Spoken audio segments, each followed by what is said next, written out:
They say you never forget the face of the person who saved your life. Marcus Chin would know, because 5 years after a stranger pulled him from a burning car on a rain-soaked highway in Seattle, Marcus did something that would make international headlines. He gave that stranger everything. A 6-figure job, a home, a second chance at life. But here's what the headlines didn't tell you. What happened in the years between that night and the moment they met again was darker, messier, and more complicated than any feel-good story you've ever heard. This isn't just a story about gratitude. It's a story about guilt, desperation, and the invisible people we walk past every single day without seeing. It's about what happens when society forgets someone, and what happens when one person refuses to. Cameras flashed. Paparazzi swarmed. The world was watching. If you want to hear more stories like this, follow me. Let's get into it. And don't forget to subscribe. November 14th, 2018, 11:47 p.m. Interstate 5 was a river of rain and red taillights. Marcus Chin gripped the steering wheel of his Tesla Model S, squinting through the downpour as wipers slashed uselessly across the windshield. He'd just closed the biggest deal of his career, a $40 million acquisition that would triple his company's valuation overnight. At 34 years old, Marcus was the youngest CEO in Seattle's tech scene. TechPulse magazine had just named him one of the 30 under 35 to watch. His face was on billboards. His company, NextGen Analytics, was revolutionizing data security for Fortune 500 companies. He had everything. He was untouchable. Or so he thought. The deer came out of nowhere. 1 second, the road was clear. The next, a massive buck was frozen in his headlights, eyes glowing like twin moons. Marcus jerked the wheel hard to the left. The Tesla hydroplaned, spinning like a top across 3 lanes of traffic. Metal screamed against asphalt. The world became a blur of light and darkness, and the sick crunch of fiberglass meeting concrete. Then impact. The car hit the center divider at 60 miles per hour, flipped twice, and landed upside down in the drainage ditch beside the highway. Everything went black. When Marcus opened his eyes, the first thing he smelled was gasoline. The second thing he felt was pain, white-hot, searing pain shooting through his left leg. The third thing he heard was the crackle of fire. His Tesla was upside down, the roof compressed into where the seats used to be. The driver's side window had shattered, spraying glass across his face. His seatbelt held him suspended like a fly in a spider's web. And then he saw it. Orange flames licking across the hood, spreading fast, feeding on spilled gasoline that pooled beneath the wreckage. Marcus tried to move. His legs screamed in protest, definitely broken. He reached for the seatbelt release with trembling fingers. Click, click, click. Jammed. No, no, no, no. The flames grew brighter, hotter. The smell of burning plastic and rubber filled his lungs. He was going to die. 34 years old, millions in the bank, a penthouse overlooking Elliott Bay, and he was going to burn to death in a ditch on the side of the freeway. Marcus started screaming. Help! Somebody help me! Rain pounded the wreckage. Cars whooshed past on the highway above, their drivers oblivious or unwilling to stop. The fire spread to the dashboard, and Marcus felt the heat against his face like standing too close to an oven. This was it. This was how it ended. And then he heard footsteps. Hold on. I'm coming. A face appeared at the broken window, a man, maybe 50, with a thick gray beard and eyes that looked like they'd seen too much. His clothes were soaked through, hanging loose on his thin frame. The seatbelt stuck. Marcus choked out, smoke burning his throat. I see it. Don't move. The man disappeared for a second, then returned holding a piece of jagged metal, part of the highway guardrail. He used it like a crowbar, prying at the seatbelt mechanism while the flames crept closer. Come on, the man muttered. Marcus could feel the heat blistering the skin on his arms now. The smoke was so thick he could barely see. Go, Marcus screamed. Get out of here. You'll die. Not today, the man said. With a final, violent jerk, the seatbelt released. Marcus fell forward, and the man caught him, hauling him through the shattered window with strength that seemed impossible for his wiry frame. Together, they half crawled, half stumbled up the embankment, away from the wreckage. They'd made it maybe 20 feet when the Tesla exploded. The blast threw them both forward, and they landed in the muddy grass as a fireball lit up the night sky. Marcus lay there, gasping, rain mixing with tears on his face. He was alive. He turned to look at his savior, the man who'd risked everything to pull a stranger from a burning car. "Thank you," Marcus whispered. "Thank you. What's your name?" The man sat in the mud, chest heaving, soaked to the bone.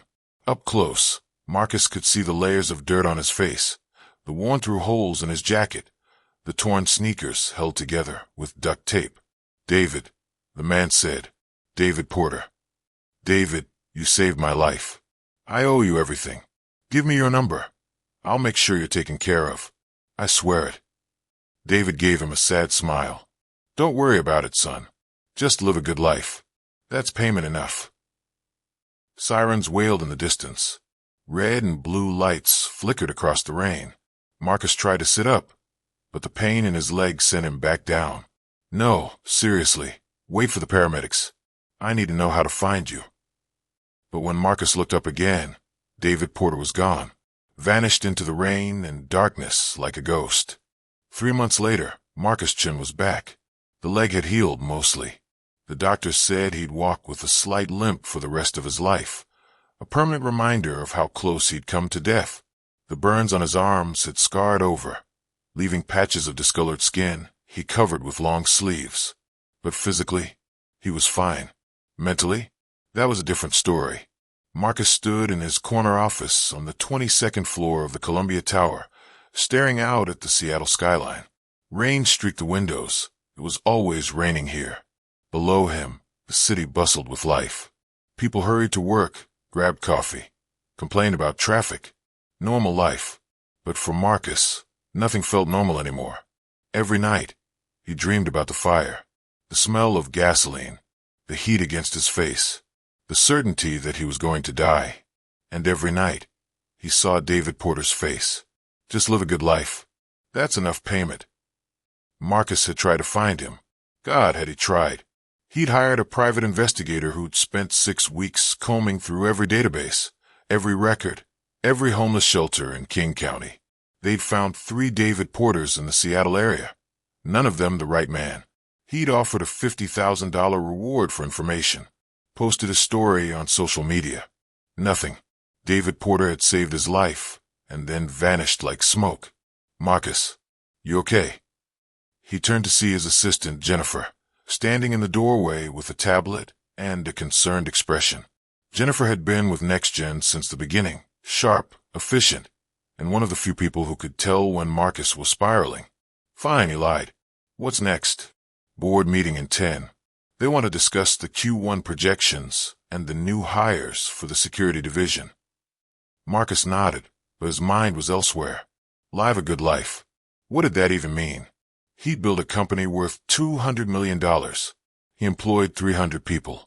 He donated to charity, attended galas, wrote checks to causes he barely understood. Wasn't that a good life? So why did it feel so empty? That evening, Marcus did something he'd been doing more and more lately.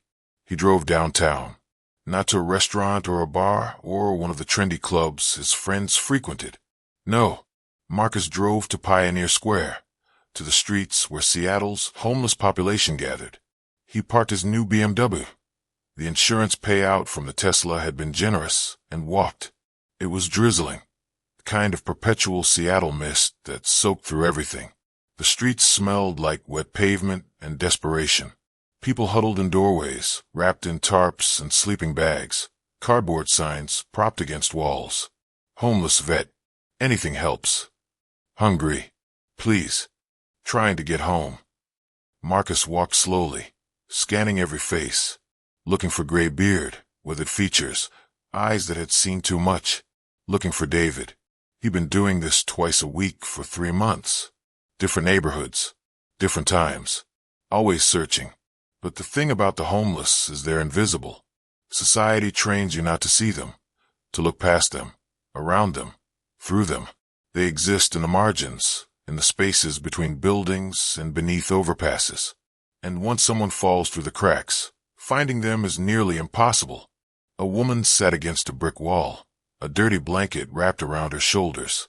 She couldn't have been more than 30, but her face looked ancient. Marcus stopped. "Excuse me. I'm looking for someone." "A man named David Porter.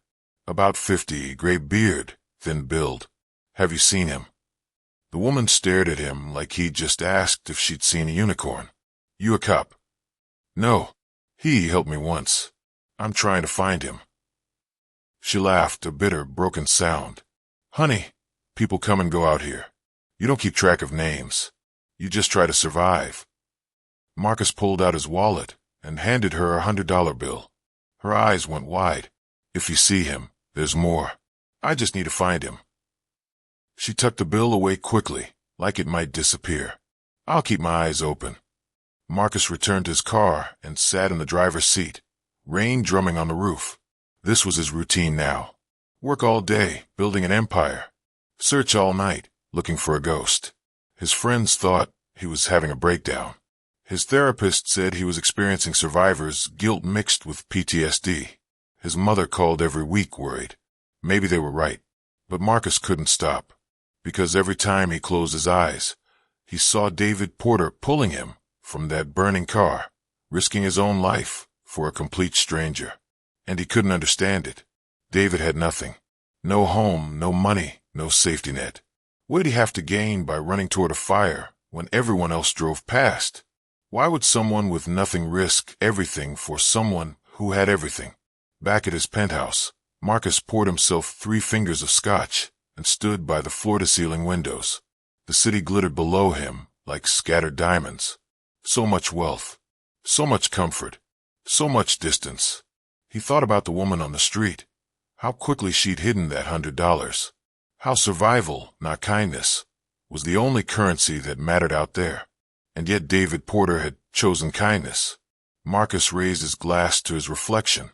"Where are you, David?" The question echoed in the empty apartment. No one answered. 6 months after the accident, Marcus Chun made a decision that would change everything. He was going to stop looking for David Porter. Not because he'd given up, not because he didn't care, but because his therapist, Dr. Sarah Williamson, had finally said something that broke through the fog. "Marcus, you're using this search as a distraction. From what? I can't say. Maybe from facing your own mortality. Maybe from examining the life you're actually living. But until you stop running, you'll never heal." She was right. Marcus knew she was right. So he stopped the nightly drives. Stopped checking homeless forums and missing persons databases.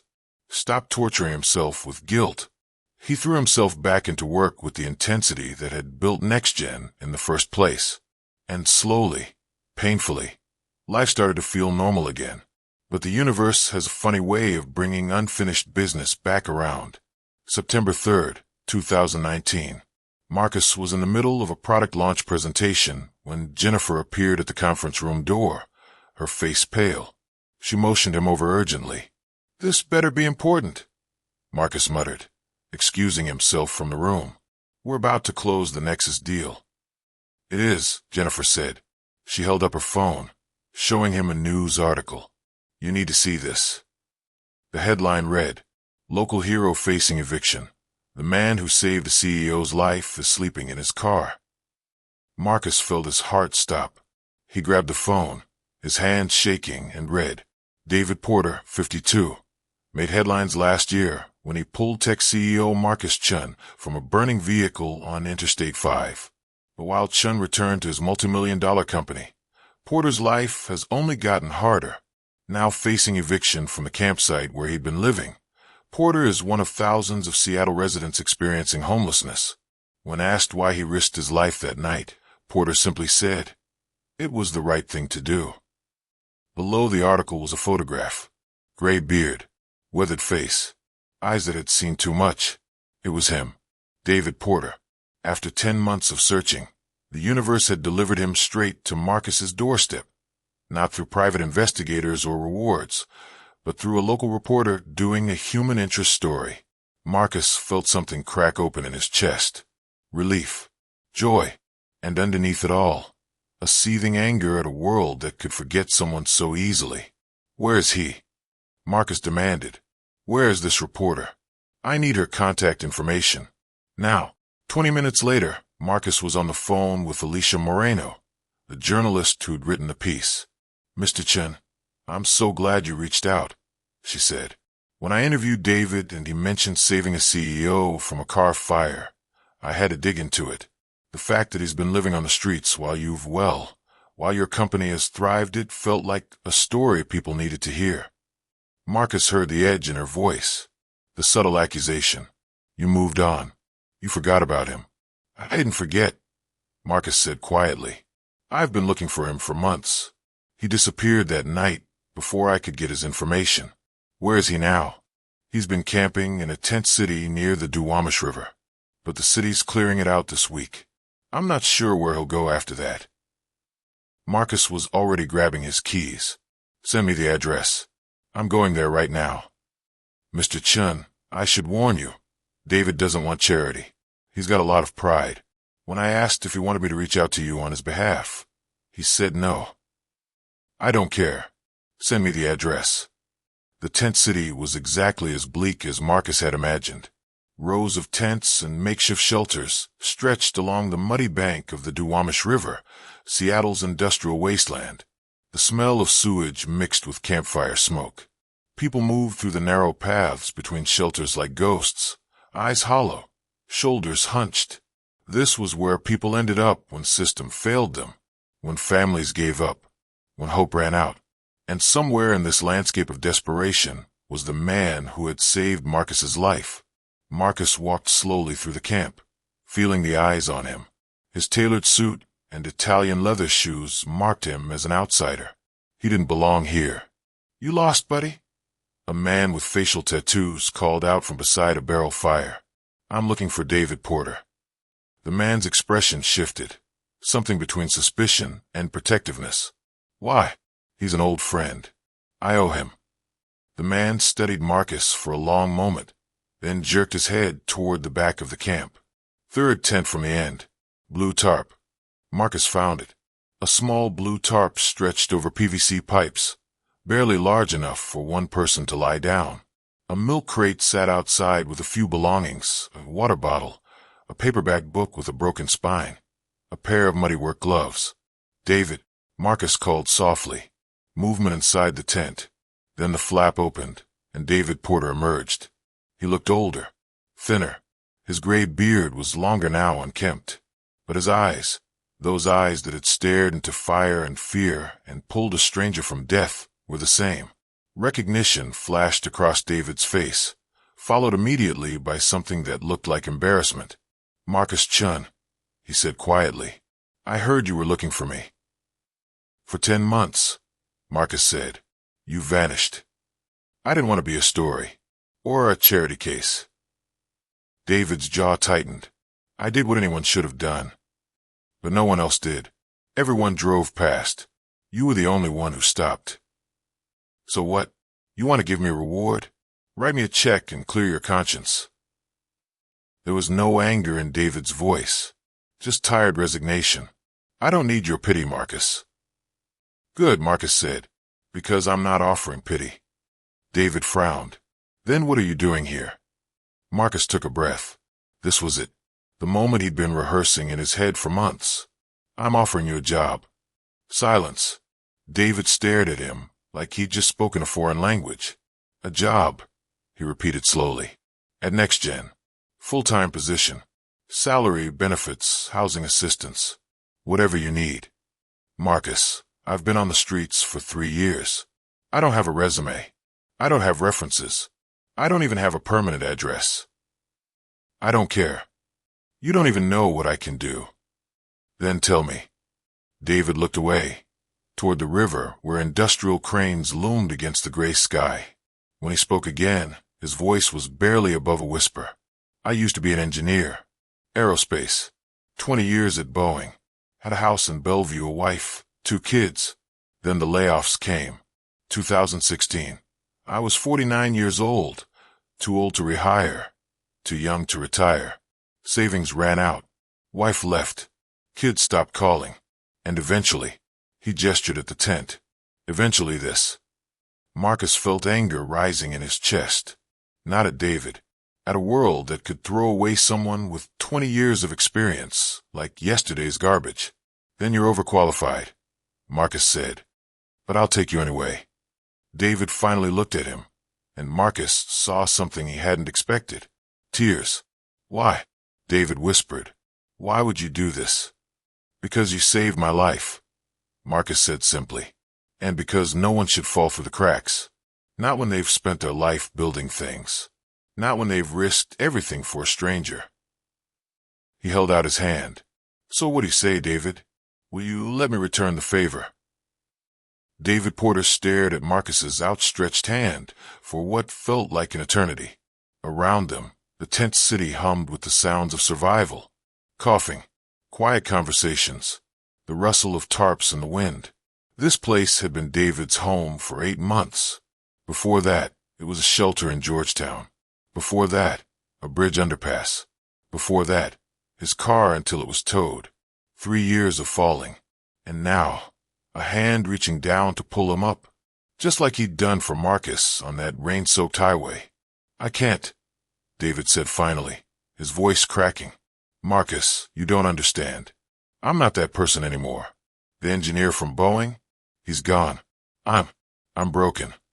Marcus didn't lower his hand. We're all broken, David. Some of us just hide it better. It's not the same. You don't know what it's like out here. What it does to you. The things you have to do just to survive. The person you become. David's hands were shaking now. I'm not some feel-good story waiting to happen. I'm damaged goods. So was I, Marcus said quietly. After the accident, I had everything, money, success, respect. But I was drowning. Because I couldn't find the one person who showed me that life was worth saving. He took a step closer. You want to know why I really need you at NextGen? It's not charity. It's not guilt. It's because you remind me of something I've forgotten. What's that? That the most valuable thing a person can give isn't money or success or status. It's courage. The courage to run toward the fire when everyone else is running away. David wiped his eyes with the back of his hand. I don't have any courage left, Marcus. Yes, you do. You're still here, aren't you? Still surviving. Still fighting. That takes more courage than anything I do in my air-conditioned office. The truth was, Marcus had been preparing for this moment for weeks, ever since Dr. Williamson had challenged him to think bigger than just finding David. What happens if you do find him? She'd asked during one of their sessions. You write him a check and walk away. Does that really honor what he did for you? The question had haunted Marcus. Because she was right. A reward would have been easy. A check for $100,000. A pat on the back. A photo op for the press. But that wasn't enough. David Porter hadn't just saved Marcus's body that night. He'd saved something deeper. The belief that people could be good without expecting anything in return. That humanity still existed even in the darkest moments. And Marcus needed to honor that. So he'd gone to his HR director, Patricia Chun, no relation, and laid out an idea that made her think he'd lost his mind. You want to hire a homeless man? Patricia had said, blinking at him. Marcus, we have protocols. Background checks. Drug screenings. Employment history verification. Then modify the protocols. It's not that simple. If he fails a drug test. We have counseling programs. Addiction support. We already offer those benefits to employees. Why can't we extend them to someone who needs them during the hiring process? Patricia had stared at him like he'd suggested they recruit from Mars. Because no one does that, Marcus. The risk is enormous. What if he steals? What if he's violent? What if he's just a man who fell on hard times and needs a chance? Marcus had cut her off. Patricia, I'm not asking you to compromise safety or standards. I'm asking you to see a human being instead of a liability. It had taken 2 weeks of back and forth, but eventually, Patricia had designed something unprecedented. A transitional hiring program that would provide housing assistance, mental health support, skills training, and a probationary period with full benefits. It was risky. It was unconventional. It was expensive. It was the right thing to do. Now, standing in front of David in the mud and mist of a Seattle tent city, Marcus laid it all out. Here's what I'm offering. It's not just a job. It's a program. We'll set you up in temporary housing, a studio apartment, fully furnished. You'll have 3 months to get settled, get clean, get healthy. During that time, you'll work with our HR team to assess your skills and figure out where you fit best. David was listening now, his skepticism slowly giving way to something else. Hope, disbelief. We'll cover counseling, Marcus continued. Medical care, dental, whatever you need. After 3 months, if you're working, we transition you to a permanent position with full salary and benefits. And if I fail? David asked quietly. Marcus met his eyes. Then we figure out why and try again. This isn't a one-shot deal, David. I'm not offering you a lottery ticket. I'm offering you a partnership. A partnership? You teach me something I've forgotten. What it means to be human. What it means to sacrifice for someone else. And I teach you something you've forgotten. What's that? That you're worth saving. The words hung in the air between them. Around them, the tent city continued its rhythm. Someone was cooking something over a camp stove. A dog barked. A police siren wailed in the distance. The city clearing operation was starting soon. David looked down at his hands. They were calloused, scarred, the nails broken and dirty. These were hands that had drafted blueprints for aircraft, held his children when they were babies, pulled a stranger from a burning car. What else could they do? I'm scared, David admitted. I'm terrified of failing, of letting you down, of proving that I'm exactly what society thinks I am, disposable. You're not disposable, Marcus said firmly. You're the most valuable person I've ever met, because you showed me that worth isn't measured in dollars or titles. It's measured in moments, and you gave me the most important moment of my life. He extended his hand again. So let me give you one back. David looked at Marcus's hand, then at the blue tarp tent that had been his home, then back at Marcus, and slowly, shakily, he reached out. Their hands clasped. Okay, David whispered. Okay, I'll try. Marcus smiled, the first genuine smile he'd felt in months. That's all I'm asking. But as Marcus helped David pack up his meager belongings and led him toward the BMW parked at the edge of the camp, neither of them realized that the hardest part was just beginning. Because bringing someone back from the edge isn't just about offering a hand. It's about holding on when they try to let go. The first week was hell. Not because David wasn't trying, but because the gap between life on the streets and life in the corporate world wasn't a gap. It was a canyon. Marcus had set David up in a studio apartment in the Capitol Hill neighborhood. Nothing fancy, but clean, safe, furnished. Bed, couch, TV, kitchenette. The basics. When David first walked in, he stood in the doorway for 5 full minutes, unable to move. It's too much, he kept saying. It's too much. Marcus had wanted to stay, to help him settle in, but his assistant Jennifer had reminded him that David needed space, needed to remember what it felt like to be alone without being lonely. So Marcus had left him with a phone, a grocery gift card, and a promise. Call me, anytime. Day or night. If you need anything, if you're struggling, call me. David had nodded, but Marcus saw the doubt in his eyes. How long before I screw this up? The real problems started on day 3. Marcus got a call at 2 a.m. David's name on the screen. Hello. I can't sleep. David's voice was tight with panic. I keep thinking people are breaking in. Every sound, every creak. I think someone's coming through the door. On the streets, you learn to sleep light. Always aware. Always ready to run. But here, I can't shut it off. Marcus was already getting dressed. I'm coming over. No, you don't have to. David, I'm coming over. When Marcus arrived, he found David sitting on the floor against the wall, as far from the bed as possible. He'd pushed the couch against the door as a barricade. I'm sorry, David said, not meeting his eyes. I'm sorry. I'm wasting your time. I can't do this. Marcus sat down on the floor beside him. It's been 3 days, David. You've been on the streets for 3 years. You think you're going to adjust overnight? I thought I could handle it. I thought. David's voice broke. I thought I'd be relieved. But all I feel is scared. Like this is all going to disappear. Like I'm going to wake up back in that tent. You're not going back, Marcus said firmly. But your brain doesn't know that yet. It's still in survival mode. That's normal. Normal? Nothing about this is normal. I don't belong here, Marcus. I belong. Stop. Marcus cut him off. You don't belong on the streets, David. You never did. Society failed you. The system failed you. But that doesn't mean you failed yourself. They sat in silence for a while.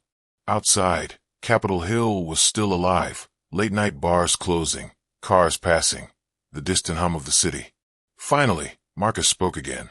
When I was in the hospital after the accident, I had nightmares every night. I dream I was still in that car, still burning, still trapped.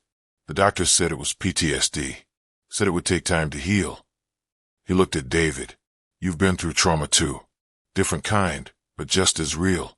So let's treat it that way. Tomorrow, I'm setting you up with Dr. Williamson. She's the best therapist in Seattle. Help me. She'll help you. David finally met his eyes.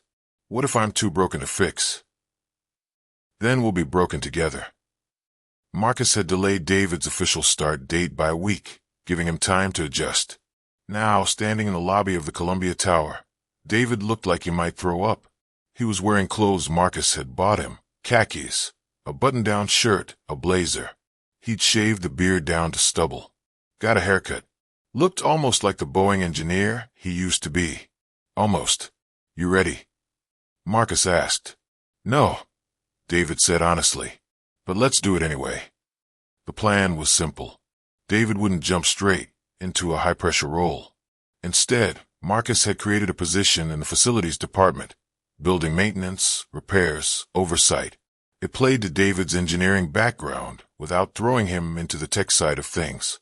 Patricia Chun, the HR director, met them on the 18th floor with a smile that didn't quite reach her eyes. David, welcome to NextGen. I'll be walking you through orientation today. As Marcus watched them head toward the conference room, he felt his phone buzz. A text from his COO, Brian Wu. Board wants to talk. They heard about the homeless hire. Not happy. Marcus's jaw tightened. He'd expected pushback, but not this fast. He typed back. Schedule the meeting. I'll handle it. The board meeting happened 2 hours later. 7 faces stared at Marcus across the mahogany conference table. Some skeptical, some openly hostile. Karen Yates, the lead investor, spoke first. Marcus, we need to talk about your recent hiring decision. David Porter, Marcus said evenly. He's a qualified engineer with 20 years of aerospace experience. Who's been homeless for 3 years? Karen shot back. Marcus, we understand you feel grateful to him. We do. But bringing someone like that into the company creates liability issues, security concerns, insurance complications. Someone like that? Marcus repeated, his voice dangerously quiet. You mean someone who risked his life to save mine?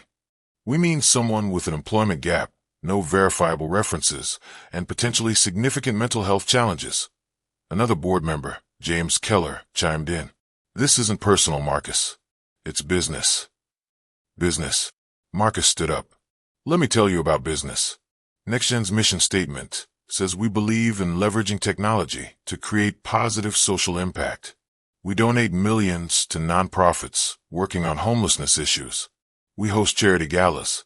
We put out press releases about corporate responsibility. He leaned forward, hands flat on the table. But the second I try to actually help someone, to put our money where our mouth is, you all panic. Because it's easy to write checks. It's hard to look someone in the eye and give them a chance. This is reckless, Karen said. What if he fails? What if he relapses? What if we're the reason he doesn't? Marcus interrupted. What if, for once, we actually give someone a second chance instead of just talking about it? Silence.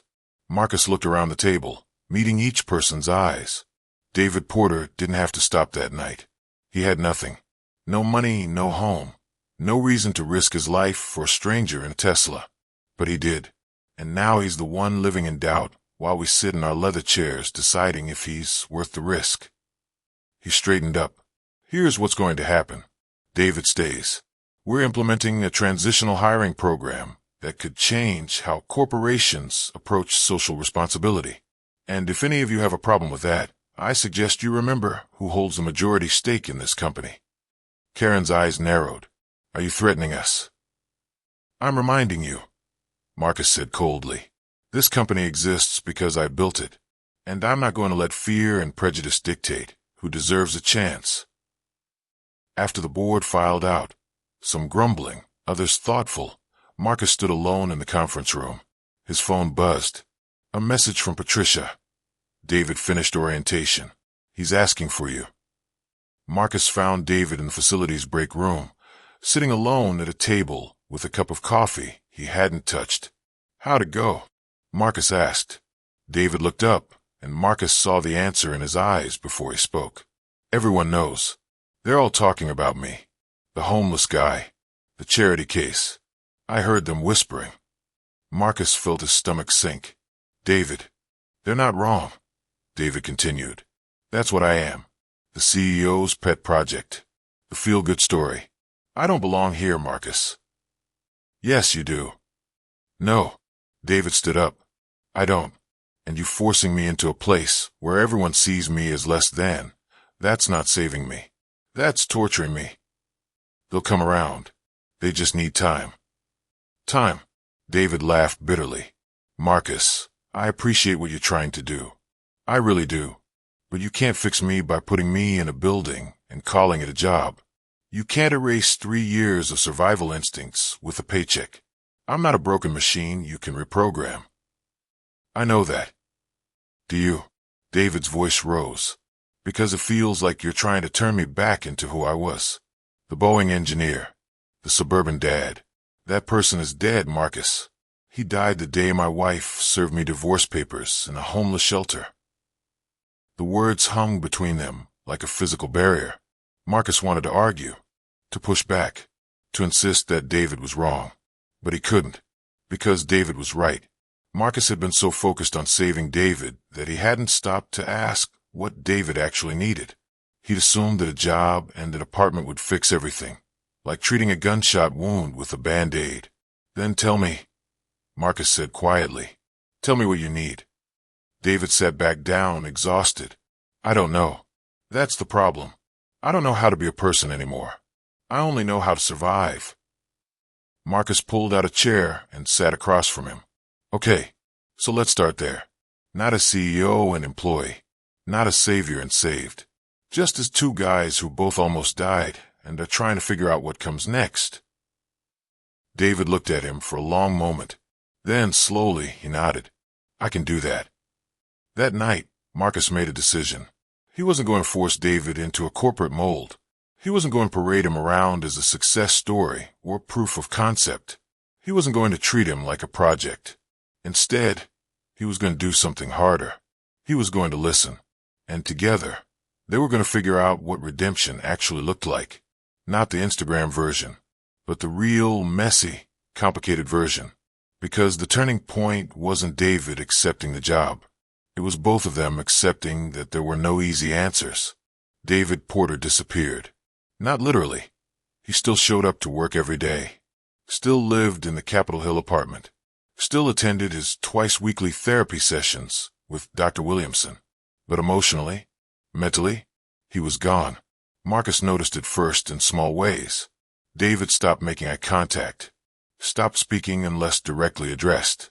Moved through the next-gen building like a ghost. Doing his job with mechanical precision, but zero engagement. The light had gone out. He's depressed, Dr. Williamson told Marcus during an emergency consultation. Clinically, he's been functioning on adrenaline and survival instincts for so long that now that he's safe, his brain is finally processing 3 years of trauma, and it's crushing him. What do? Marcus asked. Be patient. Keep showing up. and understand that this might get worse before it gets better. She was right. Marcus got the call at 9 p.m. on a Thursday. Mr. Chun. The voice was unfamiliar. Young official. This is Officer Martinez with Seattle PD. We have David Porter in custody at the 3rd Avenue Precinct. He asked us to call you. Marcus's blood went cold. Custody? What happened? He was found in Pioneer Square, intoxicated and in possession of alcohol in a public park. He's not being charged. We're treating it as a welfare check, but he needs someone to pick him up. Marcus was out the door before the officer finished talking. The precinct smelled like industrial cleaner and desperation. Marcus found David in a holding area, sitting on a bench with his head in his hands. He looked smaller somehow, like he'd shrunk back into the person Marcus had found in that tent city. David. David looked up, and Marcus saw shame written across every line of his face. "I'm sorry," David whispered. "I'm so sorry." Marcus sat down beside him. "What happened?" "I went back." David's voice cracked. "To Pioneer Square. To where I used to sleep. I told myself I was just checking on some people I knew. But really," he swallowed hard, "really, I was going back to where I felt like I belonged." "You bought alcohol." "I didn't even want it. I needed to feel like myself again. The real me, not the version you're trying to create." The words hit Marcus like a punch to the gut. "David, I'm not trying to create a version of you." "Yes, you are." David stood up suddenly, his voice rising. "You want me to be grateful, to be the success story, the homeless guy you saved who turned his life around and validates your guilt and makes you feel like a hero. But I'm not that guy, Marcus. I'm the guy who drinks in parks and sleeps in tents and doesn't know how to function in your world." The officer at the desk looked over, hand moving toward his radio. Marcus raised a hand. "It's okay. We're okay." But they weren't okay. Nothing was okay. Marcus took David home, to the apartment, not the streets, but the damage was done. Over the next week, David's performance at work deteriorated. He showed up late, left early, made mistakes that would have gotten any other employee written up. The whispers in the office grew louder. "I told you this was a bad idea. He's not cut out for this." Marcus needs to cut his losses. And the worst part? Marcus was starting to wonder if they were right. Not because David was incapable, but because Marcus was beginning to realize he'd made a fundamental mistake. He tried to save David the way he'd wanted to be saved, with opportunity, with structure, with a clear path forward. But David didn't need what Marcus needed. David needed something Marcus didn't know how to give. The breaking point came during a company-wide meeting. Marcus was presenting Q2 results when he noticed David standing in the back of the auditorium. He looked agitated, shifting from foot to foot, eyes darting around like he was planning an escape. Then, mid-presentation, David turned and walked out. Marcus tried to continue, but his focus was shattered. He wrapped up quickly and went looking for David. He found him on the roof. The building's emergency exit led to a maintenance area that was technically off-limits, but David had his facility's access card. David stood at the edge, not dangerously close, but close enough that Marcus's heart rate spiked. David stepped back from there. David didn't move. "I'm not going to jump, if that's what you're worried about." "Then what are you doing up here?" "Getting some air, remembering what it feels like to breathe without everyone watching me, without everyone waiting for me to fail." Marcus moved closer slowly. "No one wants you to fail." "Yes, they do," David said flatly. "Because if I fail, it proves they were right. It proves that people like me can't be saved. And honestly," he turned to look at Marcus, "maybe they're right." "Don't say that." "Why not? It's true. You pulled me out of one fire and dropped me into another. At least in the tent city, I knew the rules. I knew how to survive. Here, I'm drowning, Marcus. Every single day, I'm drowning. Then let me help you." "You can't." David's shout echoed across the rooftop. "You can't help me. No one can. Because the problem isn't housing or jobs or therapy or any of that. The problem is that I don't want to be alive." The words hung in the air like smoke. Marcus felt his chest tighten. David, I pulled you out of that car because I thought maybe saving someone else would give my life meaning, would make up for all the ways I'd failed. My wife, my kids, my career, everything. David's voice dropped to a whisper. But it didn't. You're still here, living your perfect life. And I'm still broken, still worthless, still wishing I'd burned in that fire instead. Marcus didn't think. He just moved. He crossed the distance between them and grabbed David, pulling him into a tight embrace. David tried to pull away, but Marcus held on. You are not worthless, Marcus said fiercely. You are not broken. You are hurting, and that's not the same thing. David's resistance crumbled. He collapsed against Marcus, and the sobs came, deep, wrenching sobs that sounded like they'd been trapped inside for years. I can't do this, David gasped between sobs. I can't keep pretending I'm okay. I can't keep trying to be someone I'm not. Then stop, Marcus said. Stop pretending. Stop trying. Just be. Be exactly who you are, right now, in this moment. And let that be enough. They stood there on the rooftop as the sun set over Seattle. Two men holding each other up because neither could stand alone.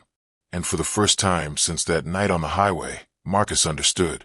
He couldn't save David. David had to save himself.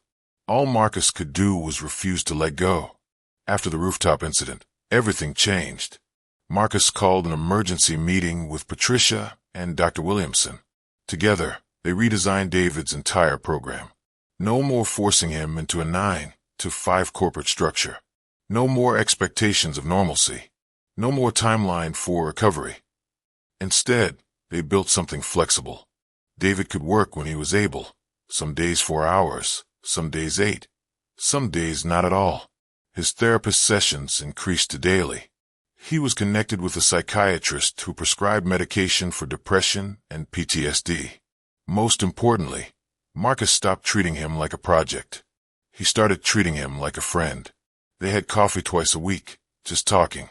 Not about work or progress or goals. Just life. Movies. Books. Memories of who they used to be. And slowly, painfully slowly, David started to stabilize. But the crisis wasn't over. Because NextGen's board had reached their limit. Karen Yates called Marcus into an emergency meeting. We're done, Marcus, she said without preamble. David Porter is a liability we can no longer afford. His inconsistent attendance, his instability, his very public breakdown, it's affecting company morale and productivity. He's getting help, Marcus argued.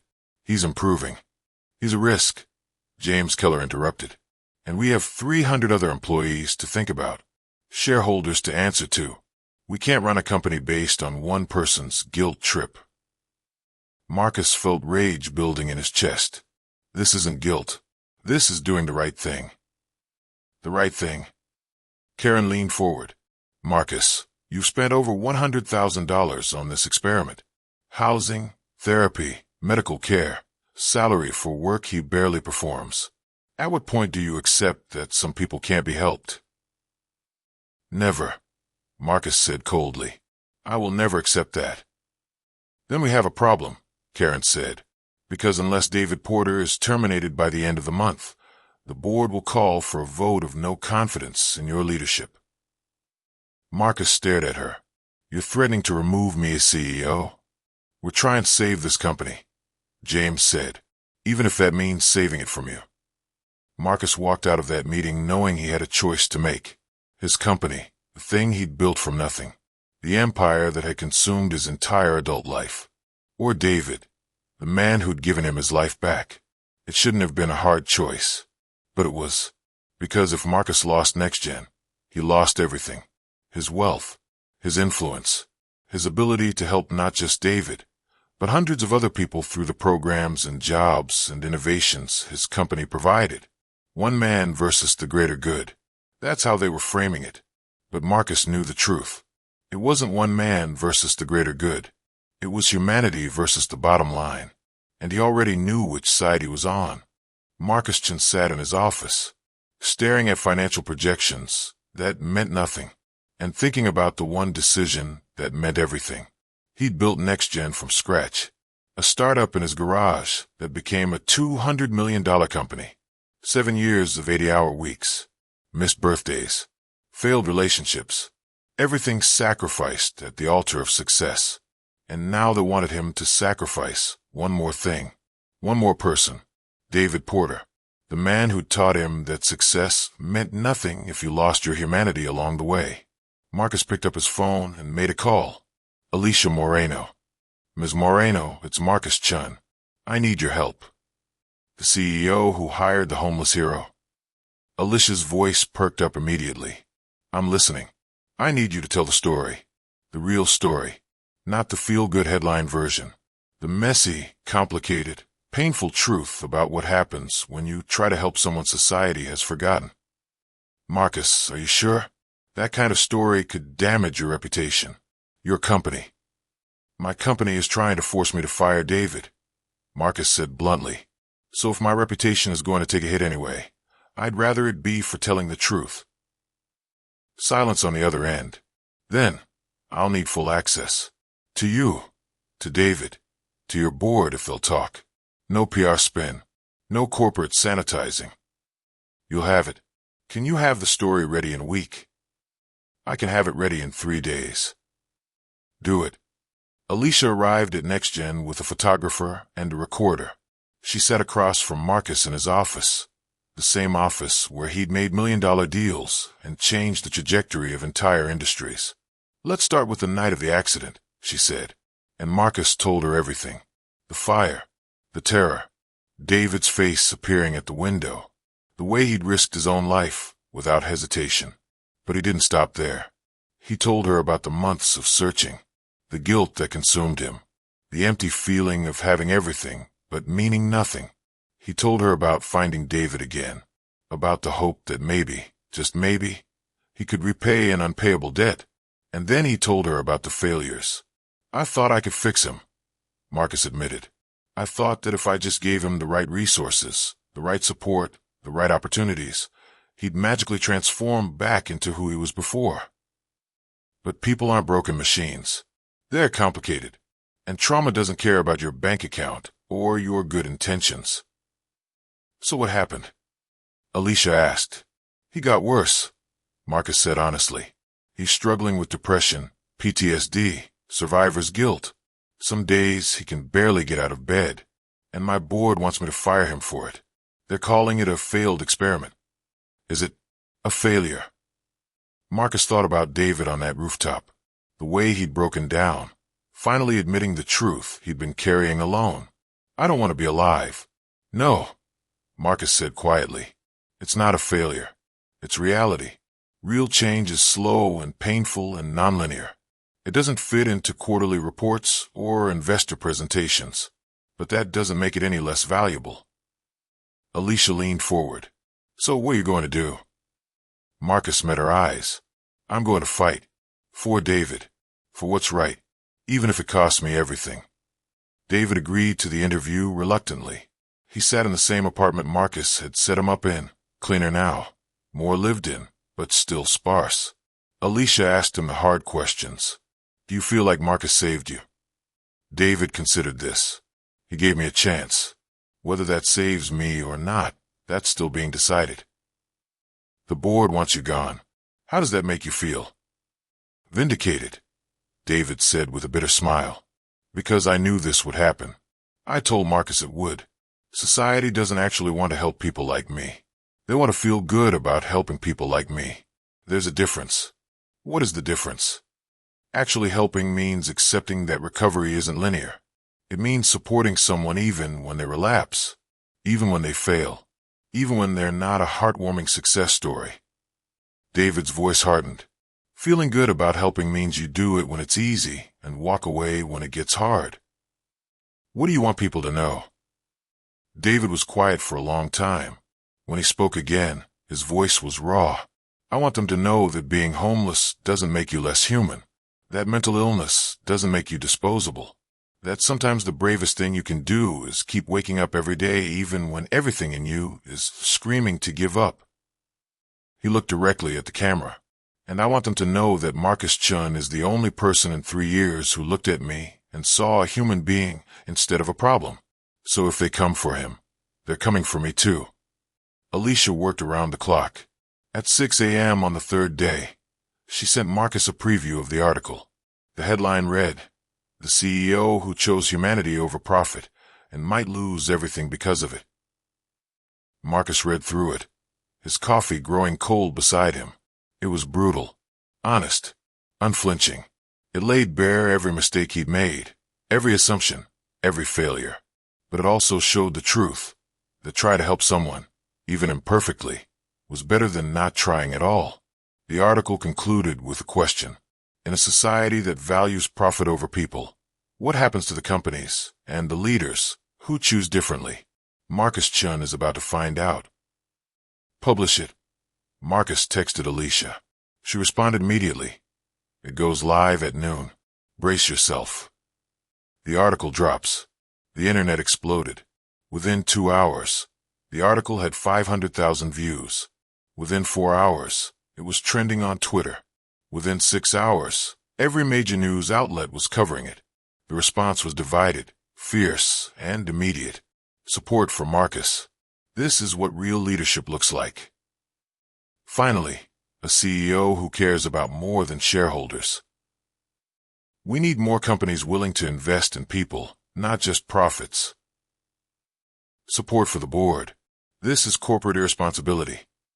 You can't run a business on feelings. Marcus is letting one person jeopardize 300 jobs. But the most powerful responses came from an unexpected place. The employees. At 3 p.m., Marcus was in his office preparing for the board vote when Jennifer burst in. "Marcus, you need to see this." He followed her to the window overlooking the plaza in front of the Columbia Tower. His employees, dozens of them, then hundreds, were streaming out of the building. Not leaving. Gathering. They held signs. "We stand with Marcus. Humanity profits. David Porter stays. Fire the board, not the hero." Marcus felt his throat tighten. Jennifer's phone buzzed. She looked at it, then at Marcus. "It's not just here. It's going viral. Employees at Microsoft, Amazon, Google, they're all posting in support, using the hashtag humanity over profits." Marcus couldn't speak. His employees, the people he'd been so worried about disappointing, were fighting for him. For David. For the principle that some things mattered more than the bottom line. At 5 p.m., Marcus walked into the conference room for the vote. Karen Yates looked furious. "You staged a walkout. You manipulated the media narrative." "I told the truth," Marcus said calmly. "If that manipulated anything, it's your perception of what this company stands for. This is about fiduciary responsibility. This is about human decency." Marcus interrupted. "And if you can't see the difference, then maybe you're the ones who shouldn't be on this board." James Keller stood up. "We have a vote scheduled." "Cancel it," a voice said from the doorway. Everyone turned. David Porter stood there, dressed in the same khakis and button-down Marcus had bought him months ago. But he looked different, standing taller, meeting their eyes. "Cancel the vote," David repeated, stepping into the room. "Because I'm resigning." "David, no," Marcus started. "Let me finish," David said quietly. He turned to the board. "You want to fire Marcus because of me. Because I'm a risk. A liability. A failed experiment." He took a breath. "And you're right. I am struggling. I am inconsistent. I am everything you're afraid of." He looked at Marcus. "But I'm also trying. And that's more than I've done in 3 years." He turned back to the board. "So here's my offer. I resign. Effective immediately. No severance, no demands, no drama. And Marcus keeps his company." "David, you don't have to do this," Marcus said, his voice breaking. "Yes, I do," David said. "Because you taught me something. You taught me that sometimes the bravest thing you can do is sacrifice for someone else, just like you did for me." He smiled sadly. "Now it's my turn." The room was silent. Then Marcus stood up. "No." Everyone looked at him. "No," Marcus repeated. "David, You don't resign. The board doesn't vote. Because I'm making a different choice. He turned to Karen and James. I'm stepping down as CEO. Gasps around the table. Marcus, don't be ridiculous, Karen started. I'm not, Marcus said calmly. I'll remain as majority shareholder and board chair. But as CEO, I'm done. I'm going to start a new venture. A nonprofit focused on transitional employment programs for people experiencing homelessness. Real programs. With real support. Not charity. Opportunity. He looked at David. And David is going to help me build it. Not as an employee. As a partner. David stared at him. Marcus, you saved my life. Marcus said. Now let me help you save others. 6 months later, the warehouse in South Seattle didn't look like much from the outside. Gray concrete walls. Faded paint. Broken windows that had been replaced with plywood. It had been abandoned for 3 years. A casualty of rising property costs and corporate consolidation. But inside, it was being transformed. Marcus Chin stood in the middle of the space, surrounded by contractors, architects, and volunteers. The main floor was being converted into a training center. Workstations for learning trades. Computer labs for digital skills. Classrooms for financial literacy and job interview prep. The second floor would house temporary living spaces. Small efficiency units where program participants could live rent-free for up to 6 months while they got back on their feet. The third floor, offices for the support staff, counselors, job coaches, case managers. They were calling it the Second Chance Initiative. And it was everything Marcus had been working toward since that night on the highway. Not charity, not handouts, but genuine opportunity, wrapped in dignity and support. We're about 2 weeks from opening. The project manager, Sarah, told Marcus. The living spaces still need furniture, and we're waiting on the IT infrastructure for the computer lab, but we're on track. Marcus nodded, making notes on his tablet. Even in a t-shirt and jeans, covered in construction dust, he was still the same detail-oriented perfectionist who'd built NextGen. But something was different now. He smiled more, laughed easier, looked people in the eye instead of through them. Marcus, Sarah said hesitantly, can I ask you something? Sure. Do you regret it? Giving up NextGen? Marcus thought about this. He'd sold a CEO position to Brian Wu, his former COO, who was doing a great job running the company. Marcus still held majority shares and sat on the board, but he'd stepped away from day-to-day operations. He'd given up the corner office, the power lunches, the thrill of closing deals, and he'd never been happier. No, Marcus said honestly, I don't regret it at all. The article Alicia Moreno had written had sparked something bigger. A documentary filmmaker named James Park had reached out. He wanted to follow Marcus and David's story, to capture the reality of what it meant to build something from the ashes of failure. Marcus had agreed on one condition. They show everything. The setbacks, the relapses, the moments of doubt. No sanitized feel-good narrative. Just truth. Now, 6 months in, James and his crew had captured dozens of hours of footage. David's first major relapse, 3 months after the board meeting, when the weight of change had crushed him and he'd disappeared for 3 days. Marcus had found him sleeping in his old spot in Pioneer Square, drunk and despondent. The fight that followed, where David had screamed that Marcus was suffocating him with expectations, and Marcus had screamed back that he was terrified of losing someone else to the streets. The breakthrough session with Dr. Williamson, where David had finally articulated what he actually needed. Not to be fixed, just to be seen. The slow, painful process of David learning to trust again, to hope again, to believe he had value again. James's camera had captured it all. This is going to change how people think about homelessness, James told Marcus during one of their interview sessions. Not as a problem to be solved, but as a human experience to be understood. That's the goal, Marcus said, because the biggest barrier isn't money or resources. It's perception. Once you see someone as disposable, it's easy to walk past them.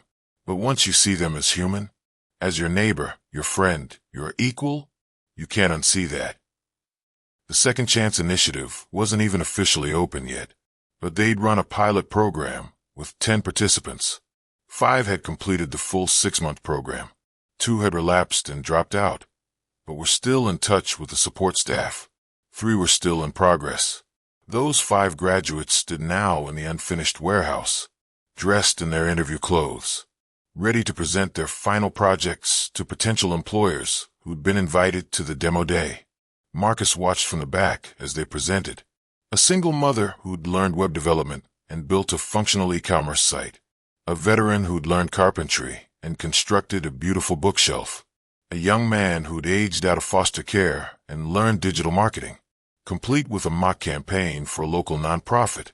They were nervous, imperfect, human. They were also remarkable. David stood beside Marcus, arms crossed, watching with an expression Marcus had never seen before. Pride. "This works," David whispered.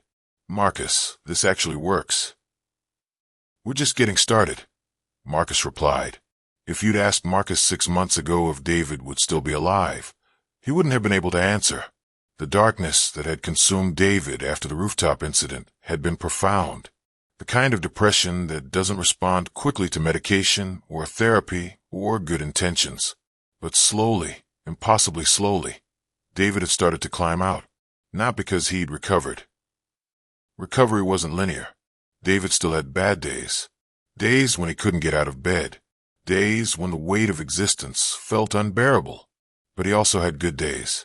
Days when he came to the warehouse and helped train new participants, teaching them carpentry and electrical work, skills from his old life that suddenly had purpose again.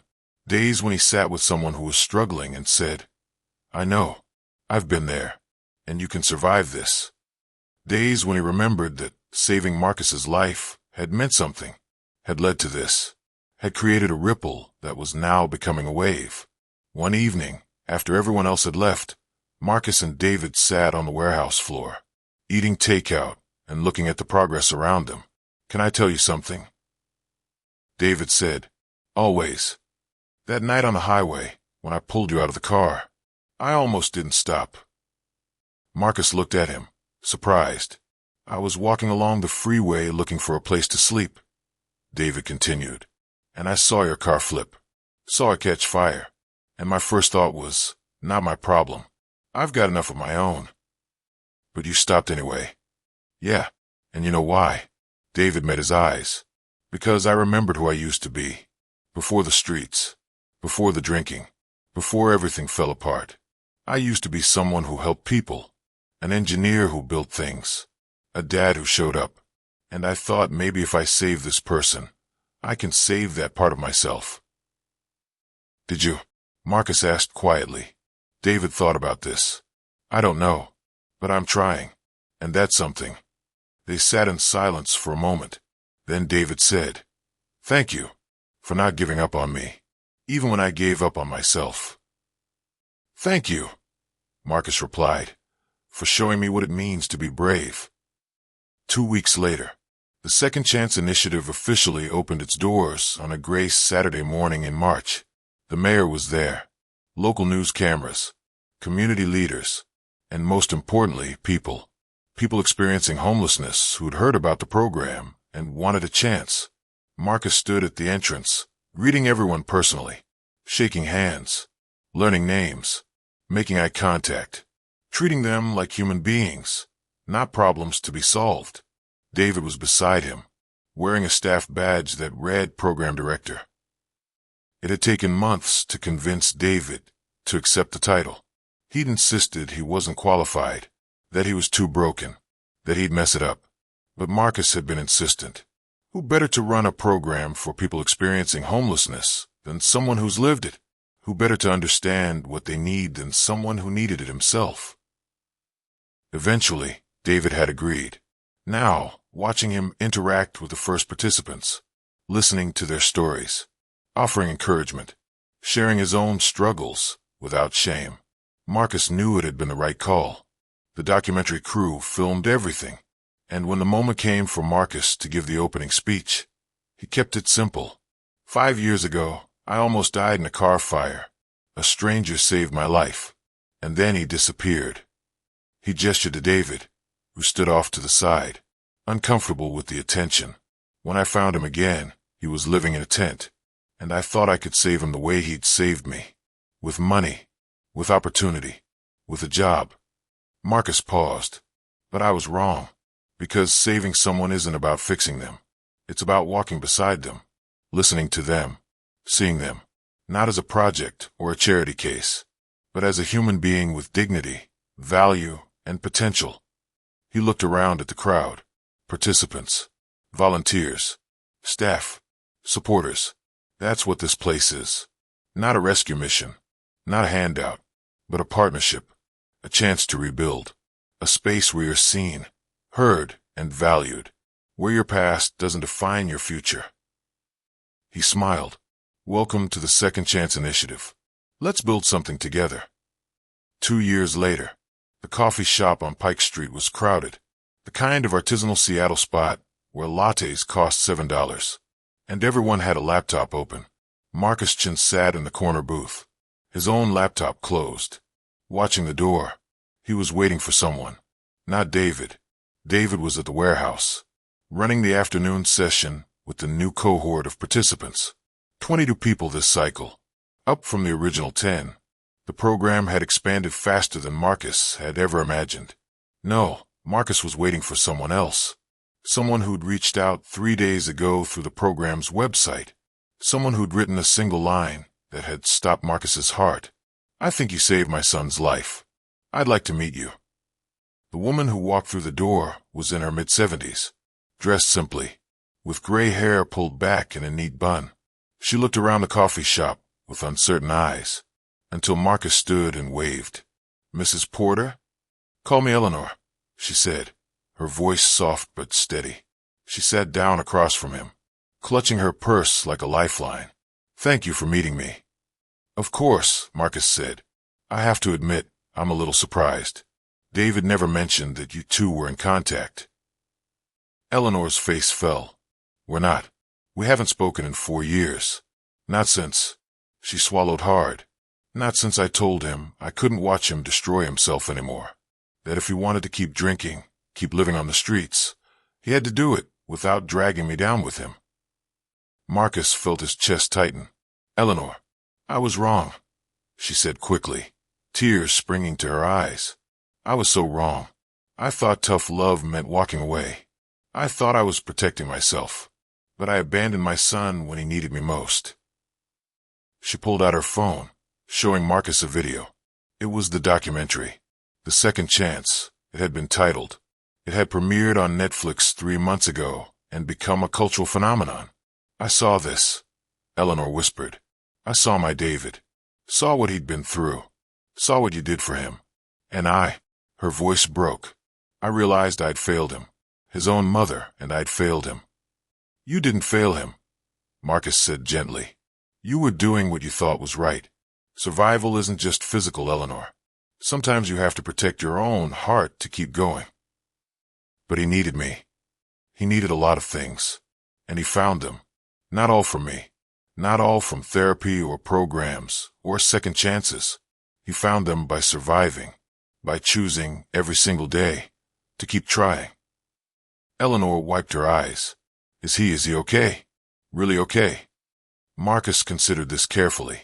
He's better. He still struggles. Some days are harder than others. But he's alive. He's working. He's helping people. He's found purpose again. Does he?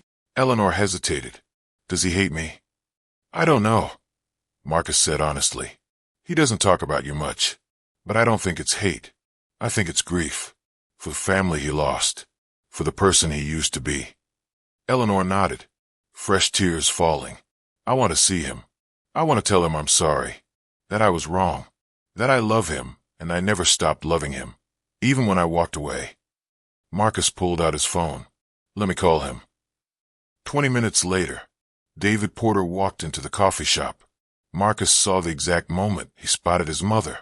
He froze. His face went pale. His hands, which had been steady all day, started shaking. Eleanor stood up slowly, like she was approaching a wild animal that might bolt. David, she whispered.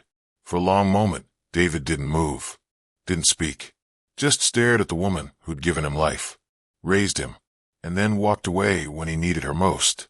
Marcus held his breath. Then David took a step forward. Another, and suddenly they were embracing, this broken mother and her broken son, holding each other like they could somehow undo 4 years of silence and pain with one moment of contact. "I'm sorry," Eleanor sobbed into his shoulder. "I'm so sorry, baby. I'm so sorry." "I know, Mom," David said, his own voice thick with tears. "I know." Marcus quietly stood and walked out, giving them privacy. Some moments weren't meant to be witnessed. 6 months later, the Second Chance Initiative had grown beyond Marcus's wildest expectations. For locations across Seattle, partnerships with major corporations who'd created pipelines specifically for program graduates, a 70% employment retention rate after 1 year, compared to the national average of 30% for traditional homeless services. But more than the statistics, more than the success stories featured in endless news segments and TED Talks, was something harder to quantify. Hope. Marcus saw it in the faces of participants on their first day. Nervous, skeptical, but with that tiny spark of maybe. Maybe this time would be different. Maybe someone actually cared. Maybe they actually had value. He saw it in the faces of graduates who returned as mentors, who shared their stories with new cohorts, who proved that change was possible. He saw it in David's face every single day.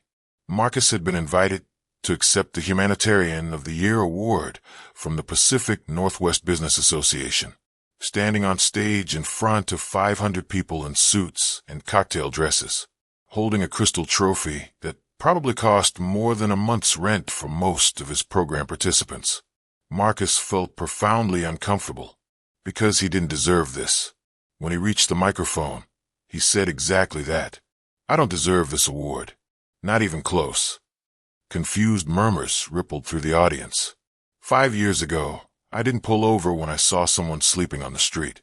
I didn't volunteer at shelters. I didn't advocate for affordable housing or mental health services.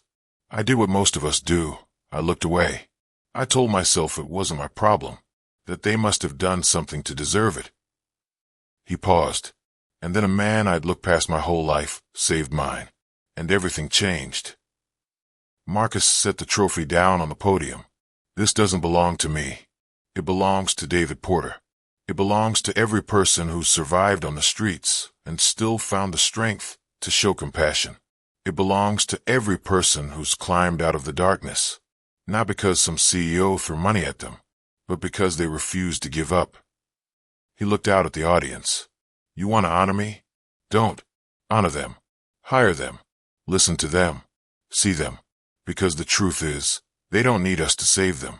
They need us to get out of the way and let them save themselves." This is not just a story about a CEO and a homeless man. It's a story about all of us, about the people we walk past every day without seeing, about the moments we choose comfort over courage, about the belief that some lives matter less than others. But it's also a story about hope, about the possibility that one person's compassion can create ripples that become waves, that redemption is possible, even when it's messy and slow and imperfect, that the bravest thing we can do is see someone else's humanity and refuse to look away.